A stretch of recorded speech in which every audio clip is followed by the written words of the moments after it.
so much drama in the LBC, it's kinda hard being Snoop D-O-double-G. Welcome to Canonical Chronicle episode 7,502.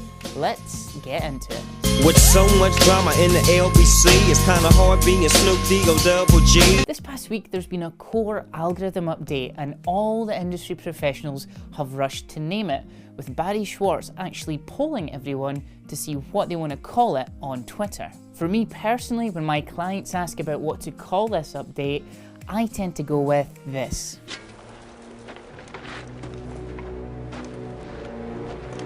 My name is Maximus Decimus Meridius. Only kidding, Google came out with this tweet and called it something super catchy. In a tweet they said, "We understand it can be useful for some updates to have names.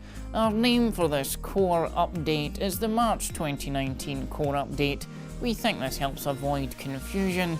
It tells you the type of update it was and when it happened." Whatever dude, we're calling it Florida too. This update seems to be at the same time as a partial rollback of a previous algorithm update, with a lot of people in the health niche reporting that their rankings have just flopped. Everybody do the flop! There have also been verified reports of the disappearance of in-depth articles. So double check your URLs on Google Search Console of all that content you've got that goes super deep. Dude, are you 5? Yeah, 5 inches deep in your bum! Next up, Google is changing the way it marks ads. In 2013, the FTC made a ruling that said Google needs to clearly label and define what an ad is and what an ad is not in the search results. Now, Google run all these tests all the time and it's to improve click-through rate, but this screenshot from one Twitter user makes it look suspiciously like an organic listing, not an ad. Now, personally, I, as a search professional, cannot see the difference between organic and paid at all. Hey, I'm sorry, I didn't see you there. I was too busy blocking out the haters. So if you're running mobile ad campaigns and you notice some slightly higher click-through rates, this may be the reason. Next up, Google My Business have added new seasonal guidelines. Now, I'm really glad to see the Google My Business team giving webmasters more help and guidance, because Google My Business is such a huge part of the web. Do you remember back in the day, like if you needed any help from anyone in the Google My Business team, you were like,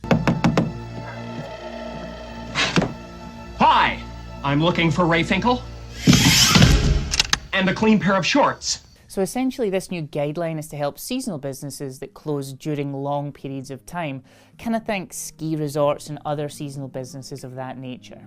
Hopefully this update should see people stopping marking things as temporarily closed, because that actually creates huge data inconsistencies and it makes it really hard for your business to rank in local listings. Now, usually on the Canonical Chronicle we just deliver the news and give you our 2 cents on what's happening in search, with a bunch of kind of silly memes cut into it.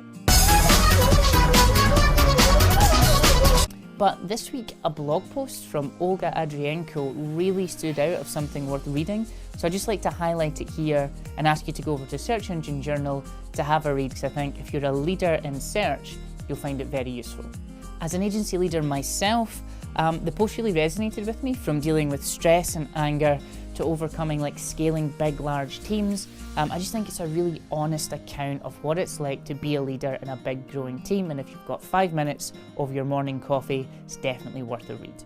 Lastly, if you're keen to learn a little bit more about internal linking, I've just put together another weekly wisdom video with our friends at SEMrush. You can get the video by going to semrush.com/blog. The full link is in the description below.